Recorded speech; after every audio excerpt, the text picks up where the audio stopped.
Welcome to the Future Psychiatry Podcast, where we explore novel technology and new developments in mental health, psychiatry, and psychology. We speak to guests to better understand their contributions to the space and dig deep into underlying motivations for key features, technical challenges, and future directions.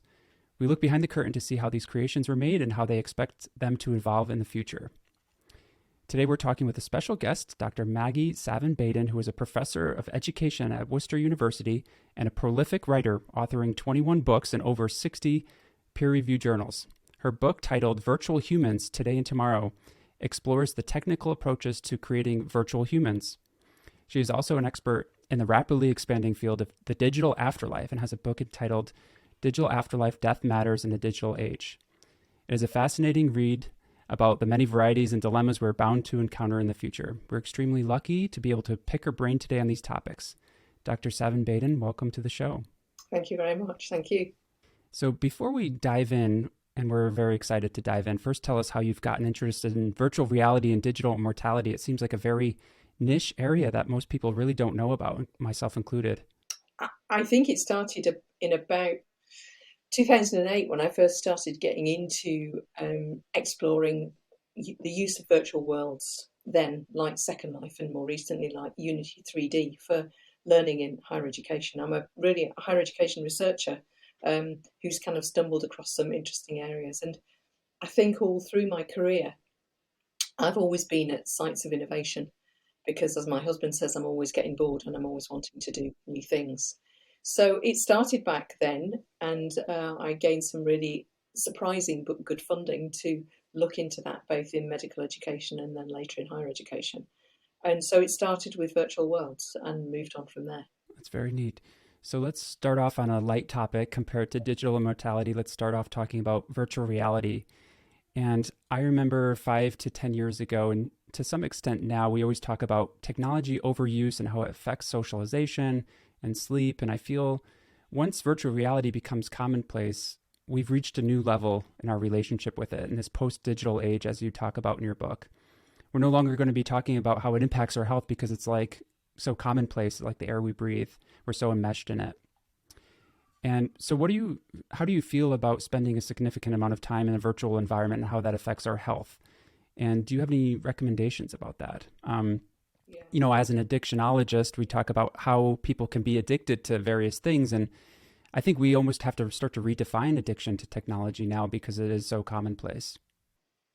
I think one of the important things I'd like to start by pointing out here, which I'm sure you already know and many of your watchers will as well, but it's important to make the distinction between virtual worlds and virtual humans and virtual reality, because you can be in a virtual world which can feel really immersive. And some people talk about that as if it is reality. They say, oh, it feels really real. And then you could go back to the original Matrix when, the question is, what is real? I'm in a computer program, what is real? And, or things in lots of these films like, is this my imagination? Well, of course it's your imagination. What else it would be, whether it's Harry Potter or some of the other sci-fi films. So I think there is a kind of collapsing of virtual reality and virtual worlds in the sense of the idea of immersion. And there were quite a lot of discussions, certainly in the late, about 2010, about people getting addicted to using virtual worlds. That seems to have disappeared a bit, but the focus is more on getting immersed in games, which is another form of virtual reality, but is also crosses over virtual reality and virtual worlds. So particularly the shoot 'em up games and some of the other games that people get addicted to. So I think there's that. And then, of course, there's the virtual reality itself, which is still very much about putting your virtual reality goggles on. I've just finished a piece of work for the Ministry of Defence in the UK, which was actually creating pedagogies for virtual world to try and enable them to use them better. And that's the subject of a talk that I'll be giving in Montreal in January. But I think a lot of the time, a bit like Digital Immortals and Digital Afterlife, a lot of the time it's not often as much developed as the media imply. And virtual reality, I still think, is very much, unless you're in a virtual reality space, a physical space, one of these purpose-built virtual reality buildings, which are more like simulations than virtual reality, you're still talking about putting on, your goggles to get into virtual reality. And not everybody's got that, and not everybody's bothered about that, and makes some people feel quite sick. Mark Zuckerberg recently said that we're a technology company that helps people connect, and we want to build a platform that builds a sense of presence where you're there with somebody. And it's almost like he's taking the Achilles heel of technology, where people mainly criticize it for a lack of presence. Your phones are out at the dinner table, and he's flipping it on its head and making it a strength. I think in some aspects that's an interesting take on it, because that's where we're heading anyway. What do you think about that, and the whether or not it does take away people from being present, or it adds to being present with other people? The classic one is, as you say, the phones at the dinner table. I don't know what rule you're going to have for your young child, but we've had a rule for many years in our family that we don't have phones at the dinner table. And I think what Zuckerberg's really talking about is absence and presence, which goes back to Derrida's work, and I think it's about 1984, about absence and presence. And I think there are different iterations of that, and that's what people need to be looking at. Is it absent absence, or is it present absence? And you can see absent absence when people are standing in front of a grave talking to their loved ones who's clearly not there, although they're under their feet. At the same time, people talk to their loved ones in virtual graveyards. So there's different ways of looking at it. I don't know that having your phone at dinner is terribly helpful. And I do think it is a distraction. I mean, to the extent that I have young people in my home, and if I'm on my phone and my daughter's trying to have a conversation with me, she says in a very pointed way, "Are you listening to me, Mum?" So I put my phone down, turn it over, and say, "Yes, I'm here," because it is that sense of absent presence. I'm not here listening properly to what she's saying to me because I'm actually talking to somebody else.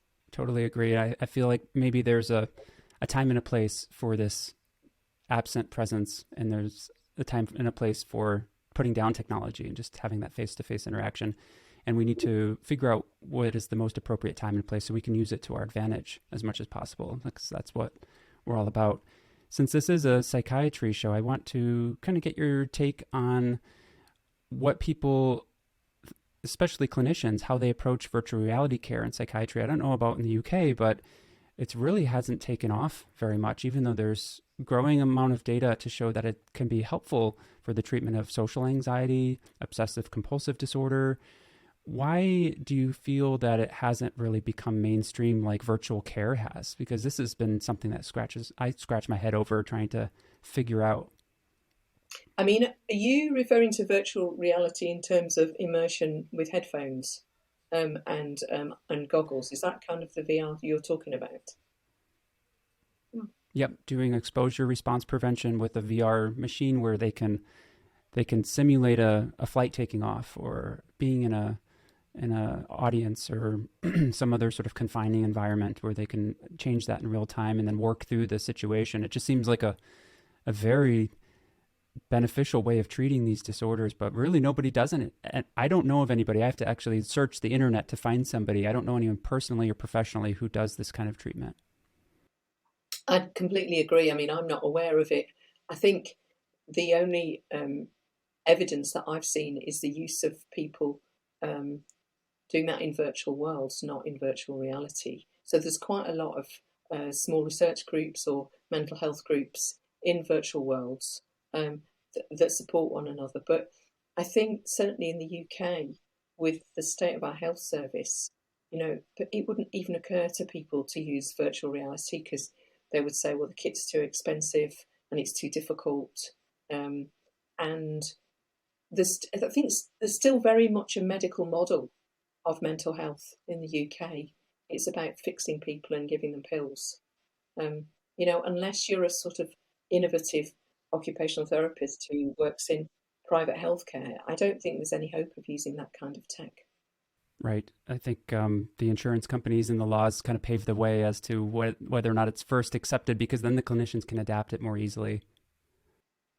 Yeah, that may be the case in the US, but I mean here it's about funding. And so if you want to join a mental health support group in a virtual world, you can do that. But there isn't a setup really to use VR. I mean, certainly the work that I've done with the MOD, there's been quite a lot of work there for, obviously you've talked about flight simulation and training. There's a lot of VR in the military, but it's not used in health over here. Yeah, actually, back in 2007, I was involved in a VR study where they were trying to use it for astronauts. I was working at Johnson Space Center in Houston, and they wanted to reduce the amount of nausea that they feel, and that really debilitates them in the first few days of spaceflight. So to get them more adapted to zero gravity and be able to adapt to that more quickly could make them more productive. So that was a pretty interesting application of it, more in the government space rather than in the clinical space. Just want to round out this topic on virtual care, virtual reality in general, and talk about it more broadly as to what it means for our society. We become so dependent on technology in so many respects, and then when it fails in some way or another, which is inevitable, it just leads to mass calamity. With if there's a virus, if their internet goes down, people can't get on the train, you can't do the most basic functioning in human life. Do you think that we're becoming too reliant on it? And do you foresee something like an issue on a massive global scale, like a COVID, but for technology? I think it could happen. I mean, again, I've laughed often when the internet goes down in the university and suddenly you find people coming out of their offices and talking to each other who, this is what it used to be like. We used to talk to each other instead of saying, emailing somebody in the next office. You'd actually go and knock on the door. So I think so, but I think it depends. I work with a group of theologians, and we have these meetings every 6 weeks at Trinity College in Oxford, and we have these debates about how much technology is taking over our lives. And I guess one of the big things I always say is, but it's a question of choice. You hear this all over the media, in films, I don't have a choice. Well, actually, we do have a choice. And I think we need to bring choice back into mental health, into family life. We need to emphasize that choice is there. You choose whether you turn the television on, you choose whether you turn the computer on, you choose whether you answer your emails first thing in the morning, or whether you, like I do, generally don't answer them until 4 o'clock in the afternoon so I can actually get some work done. So I think there is some issues around choice for me.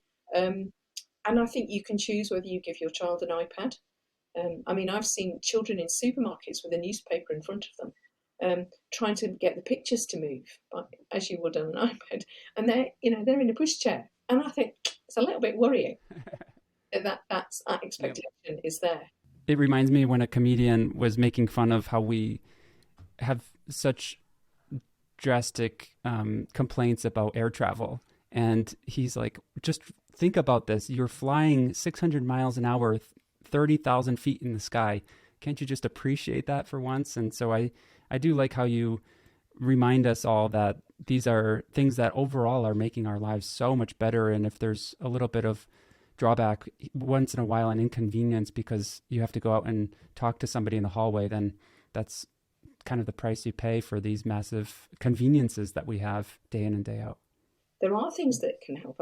We've talked about VR a lot, but we haven't really talked about sort of the mental health apps that are out there, or the sleep apps. And there are things that can really help us, but only to a degree. In the end, I don't know about you, but I just get to the stage where by the time I've spoken to a chatbot on a website for a while, I really want to talk to somebody, not a bot. Right. Yep. We're not there in terms of realism yet for the chatbot. And I will be talking to a few people who have developed apps for mental health care. And I think that is a topic that we definitely need to go into more. One thing to round out this VR topic in a psychiatry podcast is, and I think this would be very helpful for clinicians to hear your take on this, because not everybody is totally accustomed to using technology. And I think there are certain people who get more out of medications. There are certain types of people who get more out of therapy. Are there characteristics or a type of person who you feel who would benefit more from virtual reality care versus somebody who is more likely to benefit from an in-person type of treatment? Oh, that's a hard one. I think my perception would be that younger people with anxiety, I'm talking people in their 20s, are probably would be more comfortable with VR than, say, my generation, who would just think it was really weird.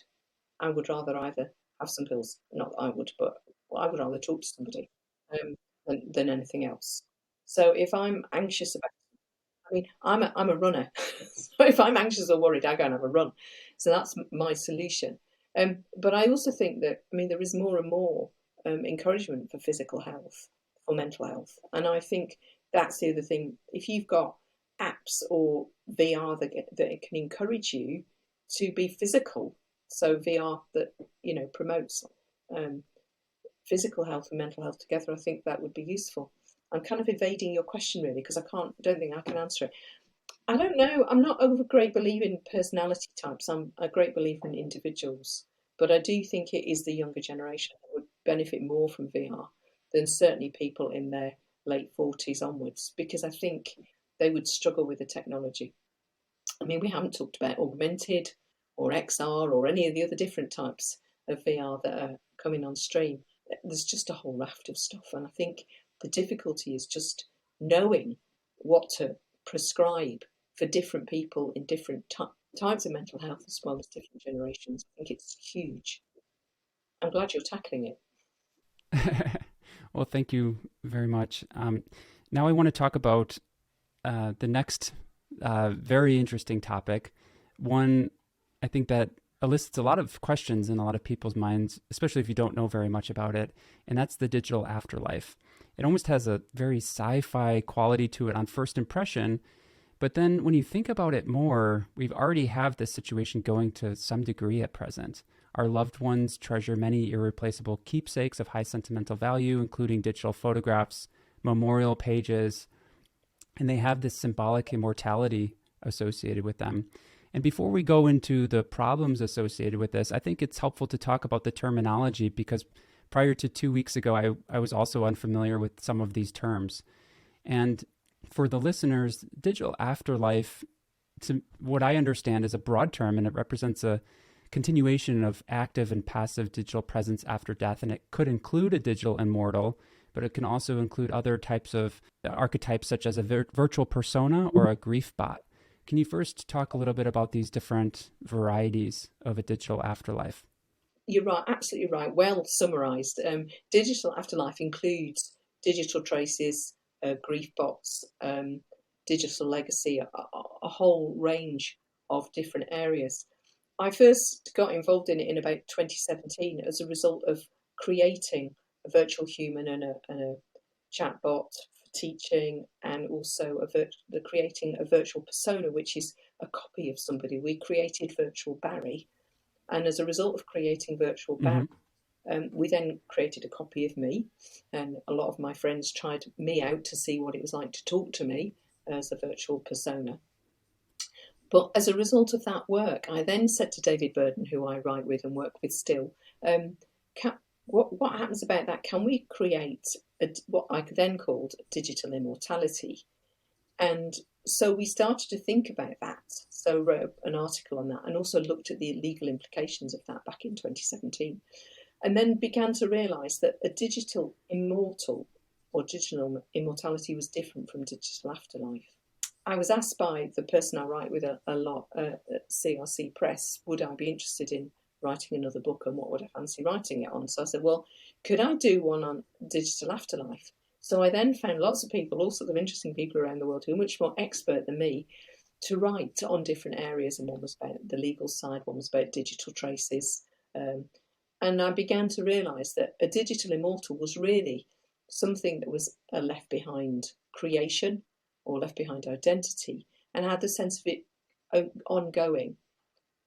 Whereas actually a digital afterlife was much more encompassing of the digital traces, whether it's the music we leave behind or the digital photographs or our footprint that we leave behind, which might be chosen or accidental.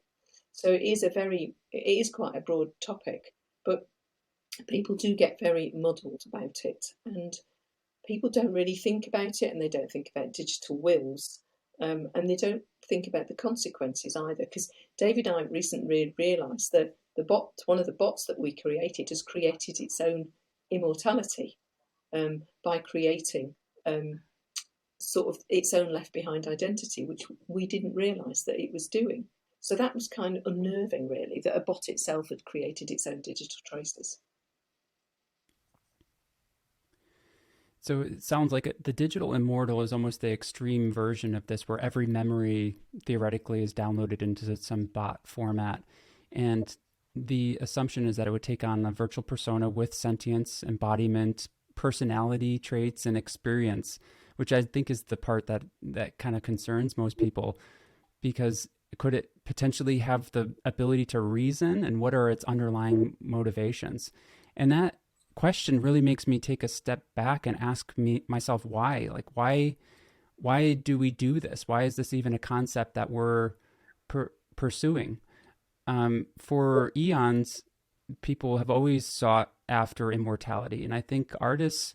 I was listening to a news article today, and there's now in a museum this immersive experience of the Frida Kahlo art Yeah. museum, Yeah. and in a way, her experiences, her personality, are living on in this different medium, and it could potentially in the future be in a more digital format. But it's something that we do to some extent already. But what do you think the goals are for this? And I'm sure the goals that Frida Kahlo, when she had to make the artwork, were not necessarily the same as what the museum curator goals are today. So they don't always line up chronologically over time. But what do you think the goals are for our loved ones, for our progeny, or for the person who is going to die? Well, an awful lot of questions in there. I think I'd like to go, first of all, to the question of sentience and the worry that you've raised, which is a worry that a lot of people raise. I think the assumption, if you look, I was trying to remember what year it was. I don't know if you know the film Transcendence yet. It was back in 2014, where what happens is that a husband is shot and his consciousness is uploaded by his wife, but he starts to get out of control. Now that's 2014, that. And then we have sort of Ultron in the Marvel series also is sentient. But actually the reality is we are years away, at least 30 years away from things being really being able to be sentient. So I think in that respect, I don't think there's a huge worry about sentience. But what is interesting is that there are quite a lot of companies out there who imply that sentience is possible. And I think these companies, it's misplaced, it's unlikely, it's improbable. There are all sorts of examples of this, and companies who suggest that they can create your afterlife for you. But it's not the case, and I don't think it's that much of a worry. As to the purposes, for me, spiritually, I think it's about death, really. We don't talk about death. We don't want to talk about death. We don't talk about wills. We don't talk about what's going to happen when we die. Yep. Same in the US. And mainly, we make assumptions about where our loved ones are. I mean, I'm really interested, and one day maybe I'll do it, but I'd love to write a book on angels and people's perceptions of angels, because people assume that when somebody dies that they're still out there in the digital realm. So people talk to their loved ones on Facebook. They refer to them. I mean, the language and the semiotics associated with it is fascinating. They refer to my angel in heaven, I miss you. And, I've got lots of friends who always talk to their loved ones on Facebook as if they're still in there. They're still in that digital realm. So I think it's about people not facing death, not dealing with death, not wanting to believe their dead ones are part of the earth in the ground or part of the atmosphere. Mm-hmm. They've been cremated. And I think as a society, we have a huge problem with death, and it's a way of softening that. And in COVID, I just think it went really weird. I mean, some of the funerals online, or the shifts in the role of the funeral directors who became kind of directors of their own movies. There's some really strange practices happening. Digital Afterlife is in some ways is just a repetition of what we used to do.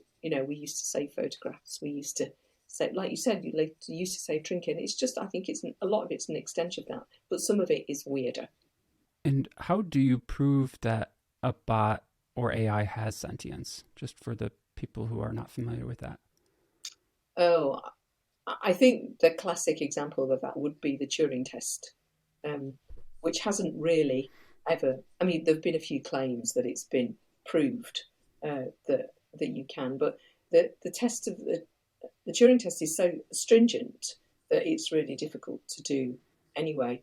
I think there are things like the grief bots. It can sound like the person, but I think the question for me would be, can the bot or the digital immortal, can they learn? That would be the test for me. And at the moment, they can't learn. Very fascinating. So I think one goal of the person who's going to die, and also the goal of the loved ones, is to ensure accuracy of that person's legacy to some extent. But when we get in the realm of AI replication of that person's persona and personality types and their just who they were, the essence of who they were, how would we even measure that accuracy when our moods are fleeting, our mind is constantly changing, our memories are degrading, our personality mellows over time, and every day to some extent I'm a little bit of a different person. I'm not the person I was yesterday. How would that, I mean, we can strive for perfect accuracy, but I don't think it's one of those asymptotes, never going to actually reach it. But are there any sort of guidelines that we can outline for ensuring accuracy of a digital immortal? I'm not sure you could do guidelines. I mean, I think the other difficulty that you face in this is that it's whose memories are we talking about? So how you're remembered by your partner or your child is very different, but from your friends. And I love the idea of the digital death pragmine, the way we accommodate, so that when the end of the funeral, we have a wake and people tell stories. And the stories are always positive. You never get the negative. So if, for example, that your partner knows you've got a steaming temper, that's not going to come out. You'll never see that. All you ever see on Facebook or in the digital realm are the good bits. So I don't think you'll ever get a proper view of somebody. Even in the grief bots, all the grief bots do is record stories. And so one thing that the bot or the immortal needs to take into consideration who the audience is. Yeah. That seems like an incredible challenge, to understand who they're speaking to and then consider how that person would have responded in that situation, given the context of their mood, the time of day, the society. Yeah, I think a lot of assumptions in the past have been that we have a stable self, a stable identity. And I don't think we do. I think we have fluid identities that shift and change over our lives and in relation to the context that we live and work in. So who I am as a runner, or who I am as an academic, or who I am as a mom shifts and changes even throughout the day. And so that's why I think you have to see sentience in terms of learning. If the bots can't learn, then they can't respond to those shifting identities. Just going to people in this, I think the other thing is there have been lots of examples, legal examples, of people arguing about what to do with people after their death, their digital traces, whether to turn them off on Facebook, whether to turn them off on Twitter, and whether there should be a digital immortal or whether there shouldn't. And in the research that I did, I asked lots of people what they thought. And some people went, no chance, I'm not leaving myself behind for my husband or whatever. And other people said, well, it might be quite interesting to do, but whether they would want it, my children would want it or not, I don't actually know. So I think it does cause problems and anxieties within families about how to manage a digital immortal. Hmm. I feel like almost to some respect, peeking into this topic is like looking into a tunnel, a vast hole, if you will. It just, there's so many elements to this that we could talk about: the trust and security, the realism, the technical aspects, public perception, ethics, race and gender, research, morality, the agency of the bot. It just, it's a whole nother domain of life. And it just somewhat feels a little overwhelming, even trying to prepare to ask you to seize this opportunity to learn as much as you know about this topic. Um, it's very complex, and I appreciated your books on these topics because it allows you to kind of sit there and chew on some of these ideas a little bit longer. Yeah, and I think perhaps one of the most accessible ones, if your listeners want to take it further, is the Artificial Intelligence, Death and Dying. Probably gives a more accessible overview of the issues than some of the other texts. Yep, I liked that book a lot.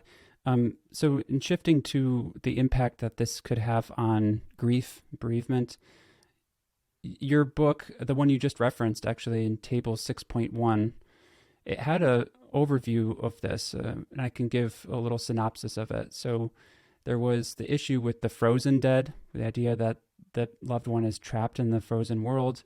There could potentially be complicated grief where this person, it prolongs the grief process because they're still kind of having these very realistic interactions with the individual. So I think one of your recommendations was to work with a grief team throughout the process. And I do like that idea of incorporating an expert into this process. While technology is there to assist, you don't want it to backfire. But can you expand upon that and how you envision an ideal use of the technology with a grief counselor? I think the first thing to say is there's not been an awful lot of research into this. Carla Sofka is the expert over in the US in this area, not me. I think a lot of people ask me about the use of bots and how they help or hinder people. I think most of my views would be is that it helps people up to a certain point. And then people seem to get a bit stuck, which is where you end up with complicated grief. And I think it's the stuck points when a grief counsellor is needed. And again, one of the most interesting books recently is the book called The Afterwife, where a woman created, is a novel, and a woman created a robot of herself, which she left behind for her husband and daughter, but didn't negotiate this with them at all. And they were actually quite horrified about that. And I think what you see in the husband is very clearly complicated grief and this ability to not really know what to do or how to move forward with this situation. And that's when I think, it may be useful up to a point, or it might be, what's the difference between talking to a digital immortal of your loved one or standing by the graveside? And I guess I would argue that there isn't a huge amount of difference. It might feel more real. But I think the transitions still need to be made into a space where grief is managed into your life, so that I don't really believe in the kind of grief where you just move on. I think it's grief is something that you live with, and therefore people need to learn to live with the loss.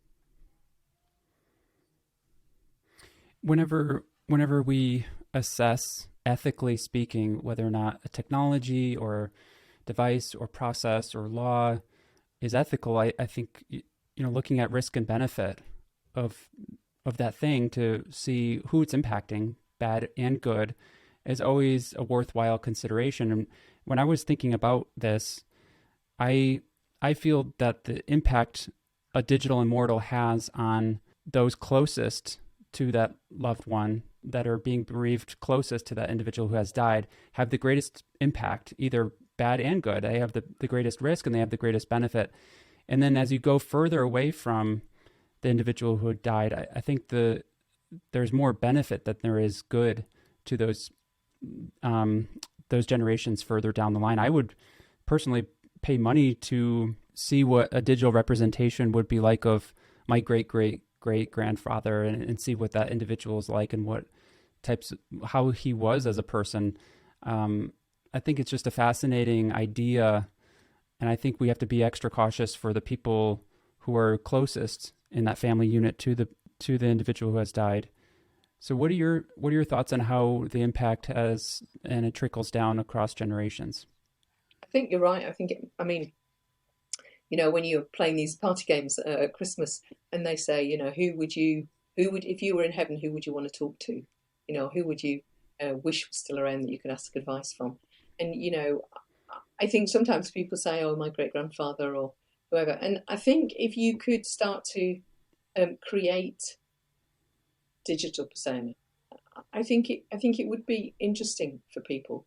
I think what you would need to do is to agree as a family what that might look like. And certainly people who've created grief bots of their dying parents before they've died have negotiated that with people, and that will be an archive that will be useful for future generations. And I mean, I think you see it too in things like the Holocaust Memorial interactive site, where Holocaust survivors have created videos, and they have archived those, and they show them, and they've brought them together, and they've created holograms of them before they've died.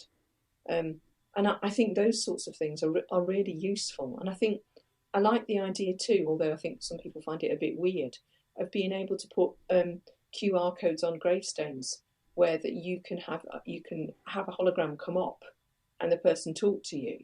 I mean, I think some of those are really interesting ideas. And again, as long as people are in the family are happy with that, I think that's a good way to go in terms of, I'm sure your 15-year-old child will be absolutely fascinated to have something like that of you, or I don't know if your parents are still around, but have that information for later in life.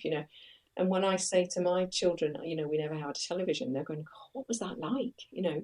And to have those voices about what it was like then, what it was like to live through the war, Mm-hmm. those sorts of stories, to be real spaces of resonance with voices who'd experienced this, I think would be very powerful. I don't know about in the UK, but in the US, we get inundated with advertisements around Christmas time, especially from a company called Storyworth, which I'm not affiliated with in any way. But they ask these provocative questions that elicits a story from an individual so that they can put it into a book and you can share that experience with loved ones. And I feel like the digital immortal almost took that concept and leapt over it 1,000 times. And it's just an interesting idea. And I think one that really resonates in a different way with the older generation than a digital immortal might. So I can see how their business is probably quite busy. And yeah, and there are quite a few apps. I think Record Me Now is one of those, and it's the idea that I think it is called Record Me, and that's the idea that it will create a digital immortal of you if you keep updating your story, and then they'll upload it and create you. So as a physician, I think one component of this conversation that I can't help but think about is where things could go wrong. What is one's greatest fear or a tabloid type of scenario that would potentially happen 50 years, 100 years from now in the digital immortality industry? And I have an excerpt from your book that I want to share that I think is kind of in line with this. And it is possible that the intentions of the person pre-death become distorted and reshaped such that they are no longer resemble the thoughts and wishes of that person. Hence, agency is called into question as the deceased is no longer able to act according to their will, and agency is taken over by the corporations that control the data. The agency of a digital thing is different from that of a will in that it has presence and embodiment. Do you have any thoughts about that, about agency and how that could be misconstrued over time? Yeah, I think it can be very easily, and I think it goes back to what was the purpose of creating the immortal. And I think it's back to me, it's to do with ethics, and it's to do with control, and who has control of what. I think there are all sorts of ethical concerns about, what is archived and where it's held and what damage it's doing to the environment, as well as the impact on our society and those left behind. So I think the biggest problem is we haven't got any parameters. There aren't any laws. haven't really got any case law either. And if you talk to lawyers like Adina Harbinger, she said until we've got case law around this, nothing's going to change. And so I think we are possibly heading for a bit of a mess. I mean, I can say somewhat Go flippantly, ahead. I'm going to be dead before we hit the mess, but we'll have to see. But yeah, until there is legislation, and until there are rules around these companies, I don't think anything can be done, and there aren't. Certainly in the UK, there's no legislation and there's no case law as yet. Would these companies need liability insurance to guard for claims against them that if a bot has agency or a bot had a negative impact on a loved one and they committed suicide because they were so entrenched in this relationship with this seemingly real individual? My mind just kind of races about fictitious novels that could potentially become reality in this arena of all these possible scenarios that could come up. Yeah, I mean, although it's could a company be accused of murder? Well, same with self-driving cars. It's the same sort of thing. Who's responsible if somebody does that? I think, Mike, going back to the insurance, I mean, who would insure it? I don't think anybody would insure a company against somebody committing suicide because they got involved with the bot. I don't think they would. Would there be any advantage to a bot or a digital persona that could augment my productivity while I'm alive? And you can kind of just tinker and refine those interactions with its physical world as I'm alive and just kind of adjust them so that each iteration gets better for after my death. Is that even a thing that people talk about? How it could potentially help them? Could I have done this interview through my bot? I think you probably could have done it through a bot. Yeah, I think you definitely could. Whether it be any good or not, I think not. But I mean, when we were doing the research with the Ministry of Defence and David and I, and working with virtual personas, there were huge jokes about, where our own bots were and who somebody was really talking to on email, and whether it was me. My head of department said, "Is it you I'm talking to, or is it your bot?" So there've been a lot of jokes around about digital copies of ourselves, and if I went away on holiday and left my bot behind, would answering my emails, would anybody notice? So there are quite a lot of interesting things around that. Nobody's ever done it over here, to my knowledge, but I think it would be a really interesting experiment to find out, if you did set your bot up to answer your emails, what would actually happen. I really am fascinated by these concepts.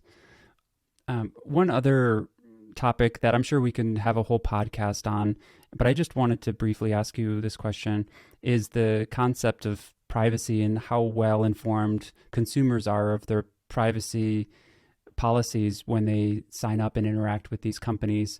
Because in medicine, when I get informed consent from a patient to do a procedure or to start a medication, one thing I have to ensure is that the patient has understood it. It's not enough to just have them sign a paper.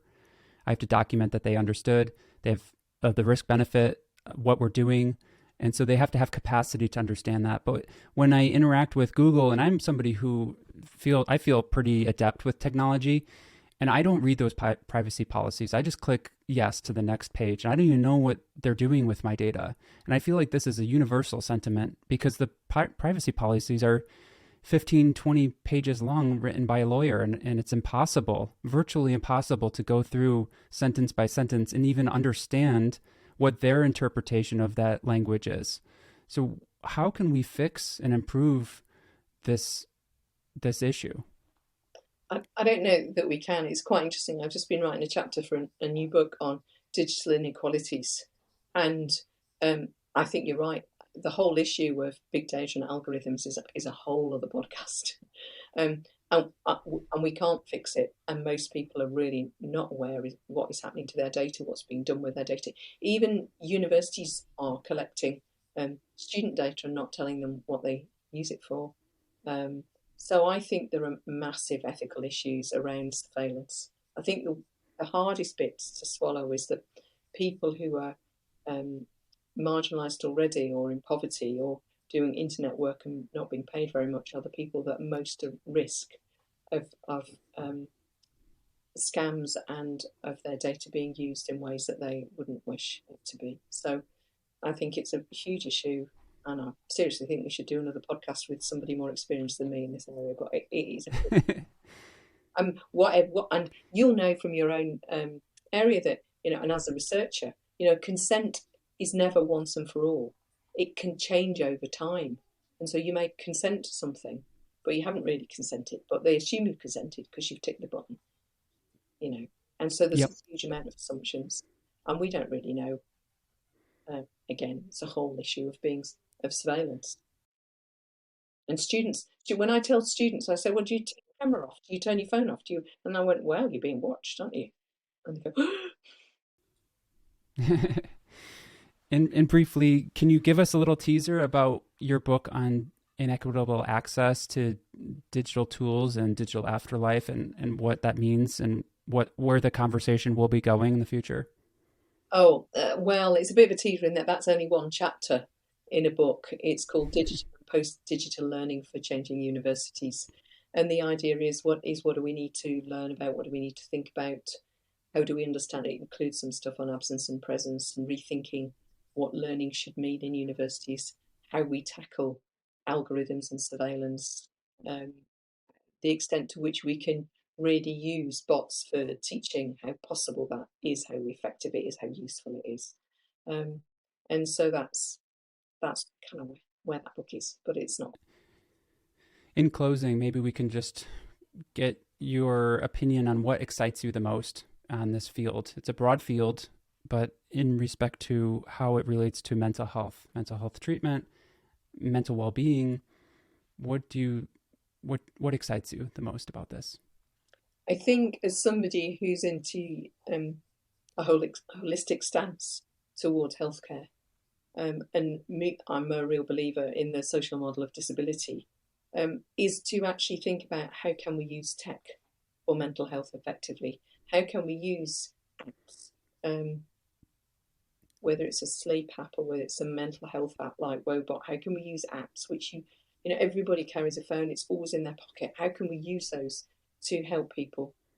What kinds of games? Because, kids these days are really big on games. What kinds of games will enhance mental health as well as give them a real better sense of the world? We're very Western in our stance. We don't really understand poverty. We don't understand the complexity of the global system. We don't understand enough about climate change. How can we use these to educate and help people to improve their mental health, but give them a bigger view of the world? And also, how can we use VR? How can we encourage healthcare providers to use VR to improve mental health in some of the ways you've always suggested? I don't know that it's being used in health at all in the UK, particularly. But what excites me now is I'm going to go and have a look and see what we really are doing, and whether perhaps David and I can work to improve that. We did a little bit of that with the Ministry of Defence, but helped to create an app for mental health. But how can we do more of that with VR? And actually, my son's degree is in AI and computer science. So how can I encourage him to think about that too? All very good questions. Actually, one of our future guests is going to be one of the CEOs for Amelia Healthcare, which is a VR company that is designed towards psychologists and psychiatrists and individuals in mental health to treat various disorders in mental health. So I really appreciate you being on the show and giving us your opinions about where we're heading in the future. I do really appreciate you coming and talking to us. And you're going to be somebody who definitely we're going to hear more about in the future, Dr. Maggi Savin-Baden. And I thank you, and I hope you really enjoy the writings of your future books. We'll be looking forward to them too. Thank you very much, and thank you for asking me.